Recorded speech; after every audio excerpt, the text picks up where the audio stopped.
السلام علیکم دوستو آج کی ہماری ویڈیو کا موضوع بہت حساس ہے۔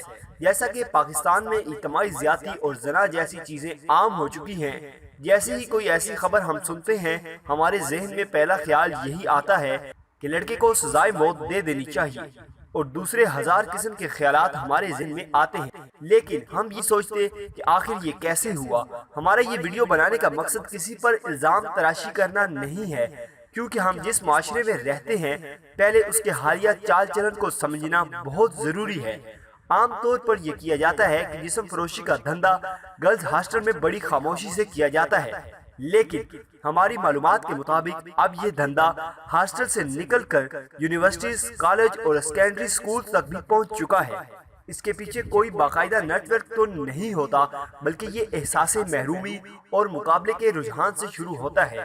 آج کل ٹیکنالوجی کا دور ہے اور ہر لڑکی کے پاس سمارٹ فون موجود ہے، لیکن وہ سمارٹ فون آتا کہاں سے ہے یہ کوئی نہیں سمجھنا چاہتا۔ گھر بیٹھے بیٹھے سمارٹ فون پر ایزی لوڈ کہاں سے آ جاتا ہے یہ کوئی سمجھنا نہیں چاہتا۔ مرد ذات پیدائشی شکاری ہوتے ہیں، اور اس کی جنسی تسکین تب تک نہیں ہوتی جب تک وہ کسی لڑکی کو شکار نہ کر لے۔ ہر مرد اپنی لائف میں شکاری ہے۔ جو مرد بال بچوں والے ہو چکے ہیں وہ شکاری قابلیت کھو چکے ہیں، وہ بھی خیالی شکار کرنا نہیں چھوڑتے۔ خیر، ہم اپنے موضوع کی طرف واپس آتے ہیں۔ اب ہوتا یہ ہے کہ ہر سکول میں امیر گھروں کے بچے بھی پڑھتے ہیں اور غریب گھروں کے بچے بھی پڑھتے ہیں۔ جب کوئی لڑکی اپنے ساتھ بیٹھی لڑکی کے پاس مہنگا موبائل فون دیکھتی ہے تو اس کا دل بھی کرتا ہے یہی مہنگا موبائل فون میرے پاس بھی ہو۔ جب وہ ہر روز اپنی سہیلی کو نئے اور مہنگے کپڑے پہنے ہوئے دیکھتی ہے تو اس کا دل بھی کرتا ہے کہ اس کے پاس بھی ایسے ہی کپڑے ہوں اور وہ بھی ایسے ہی کپڑے پہنے۔ جب وہ لڑکی اپنی سہیلی کے چہرے پر مہنگا کاسمیٹکس اور پرفیوم تھوپے ہوئے دیکھتی ہے تو اس کا دل بھی کرتا ہے کہ وہ بھی یہ سب چیزیں استعمال کرے۔ جب وہی لڑکی اپنی سہیلی کو بوائے فرینڈ کے ساتھ میکڈونلڈ وغیرہ میں برگر کھاتے ہوئے دیکھتی ہے تو اس کا دل بھی کرتا ہے کہ وہ بھی ہر روز ایسے ہی کسی کے ساتھ برگر کھانے جائے اور کوئی ایسے ہی اس کے بھی نخرے اٹھانے والا دوست ہو۔ یہاں سے اپنی مرضی سے جسم فروشی کا بیج ڈال دیا جاتا ہے، اور کمال منافقت یہ ہے کہ نہ لڑکی اسے جسم فروشی ماننے پر تیار ہوتی ہے اور نہ ہی لڑکا یہ سمجھتا ہے کہ وہ جسم خرید رہا ہے، بلکہ دونوں اسے پیار اور گرل فرینڈ بوائے فرینڈ کا نام دیتے ہیں۔ ہم سب یہ جانتے ہیں کہ ہر لڑکا یا لڑکی کی گرل فرینڈ اور بوائے فرینڈ اکثر بدلتے رہتے ہیں۔ غریب لڑکی چاہے گی کہ اس کا بوائے فرینڈ گاڑی والا ہو، پینا، گھومنا پھرنا اور مہنگے تحفے دینا معمول کی بات ہو۔ ہر گھر میں ڈش ٹی وی اور انٹرنیٹ موجود ہے، اس لیے سیکس کی ترغیب پانا دونوں جنسوں کے لیے کوئی بڑی بات نہیں ہے۔ پہلی نہیں تو دوسری یا تیسری بار ملاقات پر بات سیکس پر آ ہی جاتی ہے۔ ایسی صورت میں لڑکی چاہے گی کہ لڑکا میرا رشتہ مانگے اور شادی ہو جائے، جبکہ لڑکے کی وہ پہلی شکار نہیں ہوتی، اسے اور بھی شکار کرنا ہوتے ہیں، اور شادی والدین کی مرضی یا اپنی پسند سے کسی اچھے اور امیر گھر میں کرنا ہوتی ہے۔ لڑکی کی عزت جا چکی ہوتی ہے اور شادی کی طرف نہ جانے کی صورت میں وہ بریک اپ ہو چکا ہوتا ہے، لیکن ساتھ ہی وہ سہولیات بھی کھو چکی ہوتی ہے جن کی یہ لڑکی عادی بن چکی تھی، کیونکہ چیزوں کی طلب تو کم ہو سکتی ہے لیکن جسم کی جو طلب ہوتی ہے وہ وقت کے ساتھ ساتھ بڑھتی چلی جاتی ہے، اور ایسی صورت میں اسے ایک بوائے فرینڈ کی ضرورت پڑتی ہے، اس کے بعد ایک اور پھر ایک، اور اسی طرح یہ سلسلہ چلتا رہتا ہے۔ شادی کی عمر تک پہنچتے پہنچتے اسے یہ بھی یاد تک نہیں ہوتا کہ وہ کتنے مار کے سر کر چکی ہے۔ یاد رہے کہ یہ جسم فروشی کی نئی اور ماڈرن قسم ہے جسے دونوں پارٹنر لو اور فن کا نام دیتے ہیں۔ کوئی بھی اسے جسم فروشی ماننے کو تیار نہیں ہے۔ ایک طوائف اگر اپنا جسم بیچ کر اپنے بچوں کے لیے روٹی خریدے تو یہ جسم فروش ہوئی، لیکن اگر ایک اسٹوڈنٹ آئے روز اپنے پارٹنر بدلے اور پیسے لے، ایزی لوڈ لے اور مانگے، اسے مہنگے گفٹ ملے، مہنگے کپڑے لے، پرفیوم لے، تو یہ جسم فروشی نہیں۔ ایسا کیوں ہے؟ یہ دورہ میار صرف ہمارے معاشرے میں ہی کیوں ہے؟ ہم یہاں مرد ذات کو ڈیفینڈ نہیں کر رہے، صرف یہ سمجھانے کی کوشش کر رہے ہیں کہ تالی دونوں طرف سے بجتی ہے۔ سیکس ایک ایسا عمل ہے جس میں اپنی خود کی بیوی بھی راضی نہ ہو تو یہ عمل کرنا شیر کے سر سے بال لانے کے برابر ہوتا ہے۔ بغیر مرضی کے سیکس کرنے کے کیس بہت ہی کم سامنے آتے ہیں۔ زیادہ تر یہ عمل دونوں طرف سے رضامندی ہونے کے بعد ہی ہوتا ہے، لیکن یہاں مرد اپنی خباثت چھپانے میں ناکام ہو جاتا ہے کیونکہ اسے اپنے دوستوں کو بھی اس کام کی پوری سٹوری سنانا ہوتی ہے۔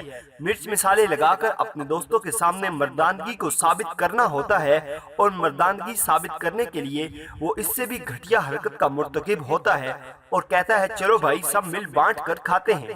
اگر ایک بار کوئی لڑکی کسی لڑکے کے ساتھ لیٹ جائے تو پھر وہ بے بس ہو جاتی ہے اور اسے ہر بار بلانے پر بھی جانا ہوتا ہے، اور ایسا نہ کرنے پر لڑکے کی جانب سے بنائی گئی فلم اور ننگی تصویریں افشا ہونے کا ڈر پیدا ہو جاتا ہے، اور پھر لڑکا اپنے دوستوں کے ساتھ مل کر یہ شکار کرتا ہے، اور لڑکی حالت غیر ہو جانے پر معاملہ ہسپتال تک بھی پہنچ جاتا ہے اور پھر پولیس تک۔ اس کے بعد کیس بن جاتا ہے۔ اگر لڑکی اپنی مرضی سے سیکس کیے جانے کو قبول کر لے تو اس کی شامت آ جاتی ہے، اس لیے لڑکی کے پاس ایک ہی حل رہ جاتا ہے کہ وہ بڑی آسانی سے کہہ دے کہ میرا ریپ ہوا ہے اور اس میں میری کوئی مرضی شامل نہیں تھی۔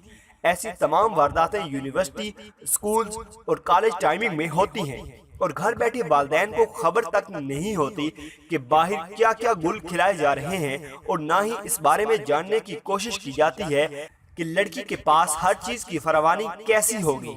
روزانہ 50 روپے خرچہ لے جانے والی لڑکی کے پاس مہنگے کپڑے، پرفیوم اور موبائل کہاں سے آتے ہیں؟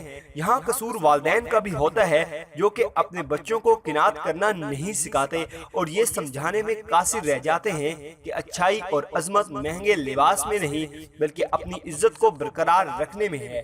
اپنے گھر کی عورت کو یا لڑکی کو نیک اور شریف سمجھ لینے سے مسائل حل نہیں ہو جاتے، بلکہ ان کی جائز ضروریات کو پورا کرنا اور احساس محرومی کا شکار نہ ہونے دینا بھی آپ کی ذمہ داری ہوتی ہے۔ لیکن کیا کریں، دوسروں کی ماؤں بہنوں پر ہر وقت گندی نظر رکھتے ہوئے ہمیں یہ تک یاد نہیں رہتا کہ ہمارے پاس تو صرف 2 آنکھیں ہیں جو کسی کو بری نظر سے دیکھ سکتی ہیں، لیکن معاشرے کے پاس کروڑوں آنکھیں ہیں۔ بچوں کی تربیت ایسے کریں کہ ہر لڑکا شکاری نہ بنے اور ہر لڑکی صرف چیزوں کے بلبوتے پر خوبصورت نظر آنے کا فلسفہ نہ اپنائے۔ کوئی مانے یا نہ مانے، لیکن یہی اس معاشرے کا ننگا سچ ہے۔ ہماری ان باتوں کا مقصد کسی پر کیچڑ اچھالنا نہیں ہے، بلکہ یہ وہ کڑوا سچ ہے جو ہر دوسرے گھر میں موجود ہے۔ ہمیں اس کی کانوں کان خبر تک نہیں ہوتی۔ عزت سب کی سانجھی ہوتی ہے اور اللہ تمام لوگوں کی عزتوں کو محفوظ رکھے۔ کچھ لوگوں کو یہ لگتا ہوگا کہ یہ چیزیں صحیح نہیں ہیں، یہ نہیں ہوتا، لیکن آج کل 80% لڑکے اور لڑکیاں اسی طرح جسم فروشی کر رہے ہیں۔ ایک لڑکی کو اپنی دوست کے بارے میں یہ معلوم نہیں ہوتا کہ اس کا کریکٹر کیا ہے۔ ہم نے ایسی کئی کہانیاں دیکھی اور سنی ہیں جن کے بارے میں جان کر عقل دنگ رہ جاتی ہے، اور انہی کہانیوں کی وجہ سے ہم نے آج کی یہ ویڈیو بنائی ہے۔ آخر ہمارے ہی معاشرے میں ایسا دورہ معیار کیوں ہے؟ بہت سی لڑکیاں اچھی بھی ہوتی ہیں اور ایسے کام نہیں کرتی، لیکن جب کسی اچھی اور نیک لڑکی کو بھی بوائے فرینڈ کی عادت پڑ جاتی ہے تو یہ ایک گندی عادت بن جاتی ہے۔ جو لڑکیاں جسم فروشی جیسا مکروہ کام کرتی ہیں، جب ان کی شادی ہوگی تو شادی کی پہلی رات وہ اپنے شوہر کے سامنے کتنی شرمندگی محسوس کرے گی کہ وہ یہی کام کسی اور کے ساتھ پہلے کر چکی ہیں۔ ہماری ان لڑکیوں سے اپیل ہے کہ خدا را اپنی عزت کی حفاظت کریں تو آپ ایک اچھی زندگی گزار سکتی ہیں۔ ہم امید کرتے ہیں کہ آپ ہماری ان باتوں سے ایگری کریں گے۔ تو دوستو، یہ تھی آج کی ویڈیو۔ اگر آپ کو ویڈیو پسند آئی ہو تو اس کو لائک کریں۔ اس کے متعلق کوئی سوال ہو تو کمنٹ باکس میں بلا جھجک اپنی رائے کا اظہار ضرور کریں، اور ہمارا چینل سبسکرائب کرتے ہوئے ساتھ موجود گھنٹی کا بٹن بھی دبا دیں تاکہ ہماری آنے والی اسی طرح کی انفارمیٹیو ویڈیوز آپ تک پہنچتی رہیں۔ شکریہ۔